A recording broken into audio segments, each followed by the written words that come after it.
Good morning, I'm Rowena Crosby. And I'm Deborah Renner, and we're your co-hosts for this show.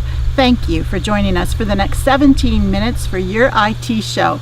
No, we're not talking information technology. We're talking Your Invisible Toolbox, the show that examines the tools essential for working effectively with others. And we welcome our returning viewers and welcome our new viewers to this program. We are pre-recorded, and as you can see, we're in a new location. We're actually at my farm in central Iowa, and we're sitting in front of a beautiful garden. We're surrounded by lovely gardens. This is the time of the year that we get to enjoy the growth of all of these beautiful plants after a healthy growing season, and we're going to use this unique opportunity to link that to what growth in organizations for people looks like. Oh, we're thrilled to be in this setting, and we hope that you're joining us here as well. We're going to take a look today at Chapter 73, the Pygmalion Effect in Your Invisible Toolbox, if you're following along. And this tool today is going to help you prepare to facilitate the growth in others, and it's going to offer a caution for leaders on what happens if they fail to appreciate and celebrate and acknowledge the growth that occurs. And we'll give you some useful resources to apply to our Invisible Tool of the Week. And later on in the show, we're going to share a very inspiring development challenge. Now, the labor force is usually the most expensive part of an organization's operation. There is some debate over what the cost of employee turnover is, but there is no debate that the costs are staggering. Yes, SHRM, the Society of Human Resource Management, has estimated that the cost to replace a mid-level professional is actually 6 to 9 months of their salary. So if that mid-level professional is making $40,000, the cost to replace them could be $20,000 to $30,000. And those are just the direct costs. Those are high, but then when we also factor in the indirect cost of turnover, so if you think about the negative impact turnover has on employee morale, on productivity, on errors, on employee engagement, those costs go up considerably. And that doesn't even count the costs of the lost opportunity of not having a person in the job performing at their potential. That's a lot of cost, but the most expensive cost of all, and the thing that keeps an organization from being competitive, is if you have an employee that's a low performing employee who's just doing enough to get by, and you're not getting out of that employee what you need. Absolutely. So training and development to facilitate growth is important, but more is required. How can leaders ensure that the investments that they make in training and development really pay off, and that the people that they invest in stay with the organization? Well, it's time to take a look. Before we do that, let's take a look at our Invisible Tool of the Week. Absolutely. So it's time to take a look at our Invisible Tool of the Week, and that tool is to acknowledge growth. ATD, that's the Association for Talent Development, in their State of the Industry report, tells us that organizations invest about 4% of their payroll in employee development annually. And so this includes the costs of learning technology, the staff of in-house training departments, outsource training, such as the type of work that Tero International does, as well as tuition reimbursement programs. So it's 4%. If an employee is earning $50,000, they can expect that the organization will invest in them in development $2,000. And if the employee is making $100,000, they could expect a $4,000 investment per year. And that is a pretty significant investment each year. So an important question is, are these investments that we're making in growth and development of employees yielding results? Yes, and while the investment in good training closes skill gaps, gives knowledge and tools for the job, it's actually the leaders that are going to determine whether the investment has results and whether the employee even stays in the organization. So after an employee has grown and developed as the result of a training investment, the leaders do have a role. So what is it that a leader needs to do? Well, they need to acknowledge the growth and really celebrate it. And if they fail to do that, they actually risk demoralizing employees and increase the chances of some employee turnover. And we're now joined by Bucket, one of the barn cats that's out here to join us for our show. Well, we're now going to move into the next segment of our program, which is a quiz. And to do that, we're going to pause and take a move over to another part of the garden. Well, this is the part of the program we call today's quiz, and we're going to challenge you with an interesting quiz question that relates to this environment that we're in. So we invite you to think about, if you were going to give someone advice on how to create and to tend a garden, what would you tell them? You'd probably talk about choosing the right soil and making the right preparations for the soil. You might talk about the environment. Is it a full sun garden like the one I'm standing in, or is it a shade garden? That will influence what the selection of plants is. And you'd probably talk about the needs of the plants throughout a growing season. So you'd talk about watering and fertilizing and weeding and care of the garden. If somebody does all of that in a beautiful garden and they get to enjoy the beautiful blooms and the foliage as a result of all of that work, here's your quiz question for the week. Is the gardener responsible for the growth? Well, the gardener is responsible for creating the environment that led to the growth, but it's not accurate to say the gardener is responsible for the growth. The plants are the things that do the growing, and that's our connection to leadership. In the same way, we have this beautiful garden with a variety of plants. We've got some roses, hibiscus, some blue indigo, and there's some grasses out here. Leaders are responsible for creating an environment that allows for the growth of various types of people, and they're not responsible for the growing. The people themselves do the growing. But it is the leader's job to be responsible for creating that environment that allows for growth to be possible, and then to acknowledge and celebrate the growth when it happens. There's another valuable lesson we can take away from the beautiful perennial garden we're in today. Our book, Your Invisible Toolbox, is written for the millennial generation, and actually the tagline is the technological ups and interpersonal downs of the millennial generation. And we wrote the book with the millennials in mind. They're the largest cohort in the workplace, and they're really changing the way that work is done. But one risk that we knew we had when we dedicated the book to the millennials was we might be creating some negative expectations in terms of readership. We have no regrets about dedicating it to the millennials, and we were really proud of the fact that we were able to write the book and really challenge the labels people have put on the millennials. And we aren't labeling them in the book, but people have in articles and in opinions. There's just opinions out there about millennials, and we wanted to write the book in order not to do that.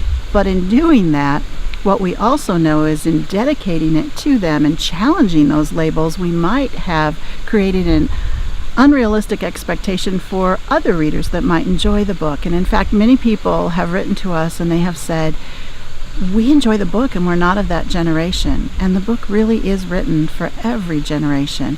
And one thing that we'd like to introduce today that goes well with the gardens that we're in is something that was really put out by writer Gina Pell, and she had an article that she wrote that was titled Meet the Perennials. And she is questioning whether or not could we take a look at generations in a way that we could say there are also perennials. And these are people who don't have any generational stereotype. They're actually people that bloom and grow in every aspect of their life, and they're lifelong learners. We happen to think that if you're viewing today, you are a perennial. You're a lifelong learner. And we like to think of the fact that that's what we can aspire to be, rather than put ourselves in any one generation. Well, this is the portion of the program that we are calling Story Time. It's a new segment in the program. Have you ever heard of the Pygmalion effect? So this story comes to us from Greek mythology. Pygmalion was a sculptor in Greek mythology, and he fashioned the statue of a beautiful woman, and he fell in love with it.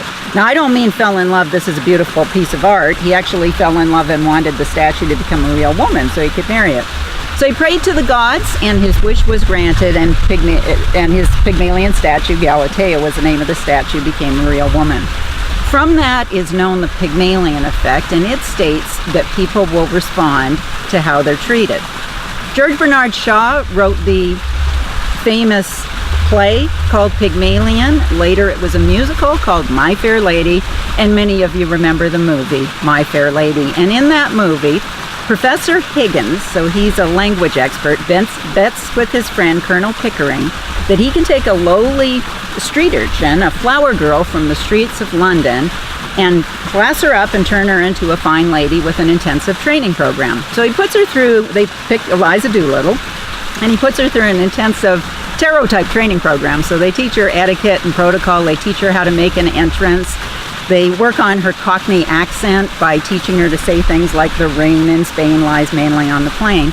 And after a 6-month intensive training program, they pass her off at Buckingham Palace, where she is assumed to be a member of royalty. So Professor Higgins wins the bet. Colonel Pickering has to pay the debt. But the really interesting insight for all of us, particularly for leaders, is a conversation that Eliza Doolittle has with Colonel Pickering later in the film, where she says, you know, to Professor Higgins, I will always be a flower girl because he always treats me like a flower girl. But to you, I'll always be a lady because you always treat me like a lady. Eliza's insight is something for us all to ponder.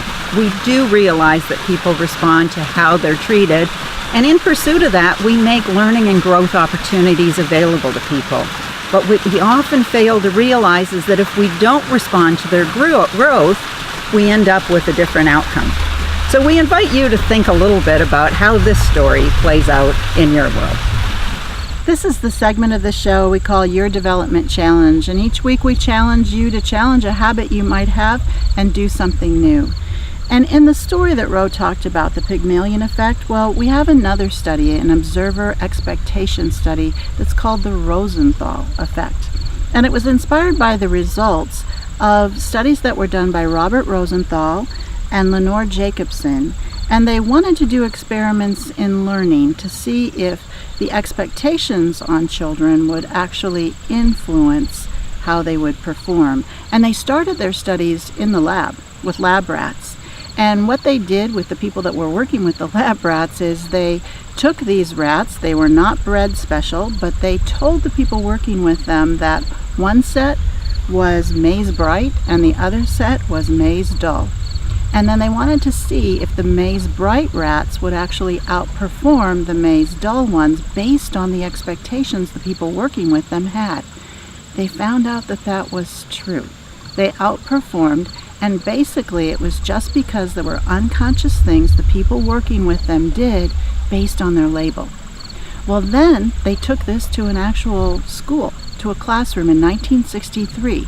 They conducted an experiment, and this was with a random group of children that they randomly assigned labels to. And they gave them a general aptitude test before the experiment and afterwards.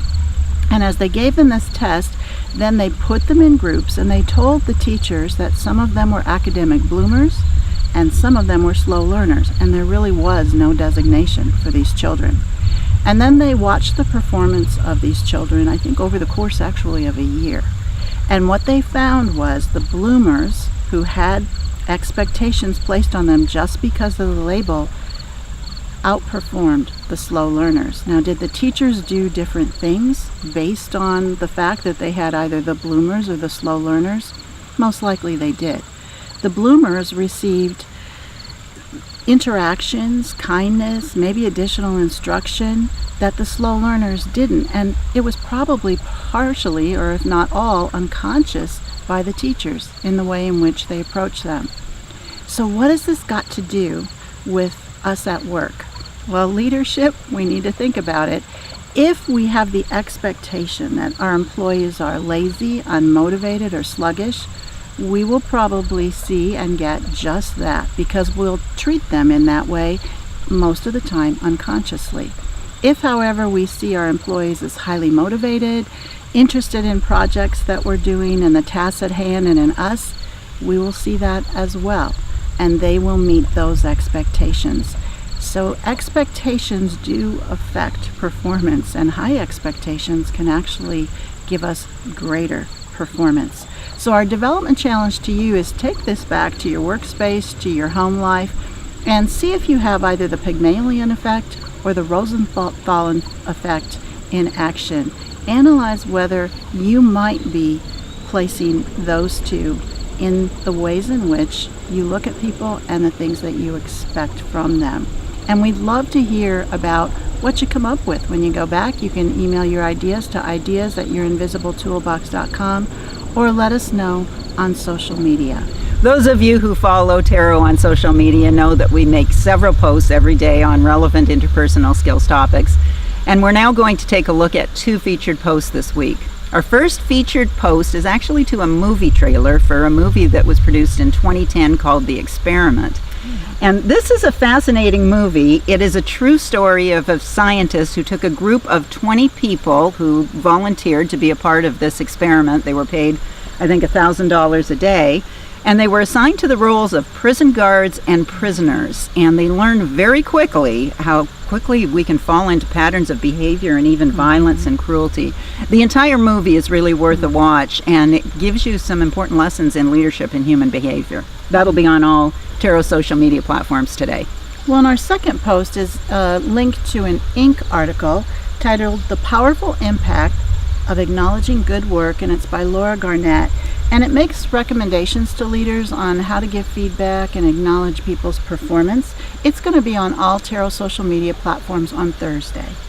Well, thank you for joining us today. If you missed any portion of the program, or if you'd like to share it with others, you'll find the entire program loaded up to Tero's YouTube channel. Please tune in again next Monday morning at 9:03 Central Time, where we'll explore another tool in your Invisible Toolbox. And now it's your turn. We welcome your ideas and suggestions for future shows, whatever team interactions you might be curious about or leadership situations. Email your ideas to ideas@yourinvisiblettoolbox.com, and we'll incorporate those into future shows. And if you aren't out on social media with us, please join us out there on your favorite social media platform and on Instagram. And if you haven't subscribed to Tero's YouTube channel, subscribe and you'll be alerted to when future shows are going to air, and there's a lot of Tero Tips videos out there as well. We'd like to give a thank you to Kyle Plummer, our cameraman and director out here at this beautiful garden today. And we'll thank Bucket for joining us for this program. I guess this now qualifies as one of those online cat videos, Yes. now that we've got a cat here. Thank you for joining us today, and that's a wrap.